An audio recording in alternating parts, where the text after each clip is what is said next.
السلام علیکم گائز، اگر آپ کو کوئی زندگی میں مصیبت آتی ہے نا تو اس پر بالکل بھی آپ پریشان مت ہوا کریں۔ سنیں اس کے بارے میں ہمارے پیارے نبی صلی اللہ علیہ وآلہ وسلم کی خوبصورت احادیث، آپ کا دل خوش ہو جائے گا۔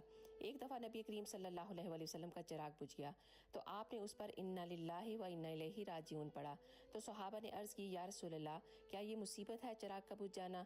تو آپ نے فرمایا کہ ہاں، ہر وہ چیز جو مومن کو اذیت دے وہ اس کے لیے مصیبت ہے اور اللہ تعالیٰ نے اس پر بڑا اجر رکھا ہے۔ اور آپ نے فرمایا جب کوئی آپ پر مصیبت آئے تو انا للہ و انا الیہ راجعون پڑھا کرو۔ ایک اور حدیث میں آپ نے فرمایا اگر تم 20 لاکھ نیکیاں کمانا چاہتے ہو تو پھر یہ والے کلمات پڑھا کرو۔ ان کلمات کو ایک بار پڑھنے سے ہی تمہیں 20 لاکھ نیکیاں ملیں گی۔ اور وہ کلمات کیا ہیں؟ لا الہ الا اللہ وحدہ لا شریک لہ احد صمد لم یلد ولم یولد ولم یکن لہ کفوا احد۔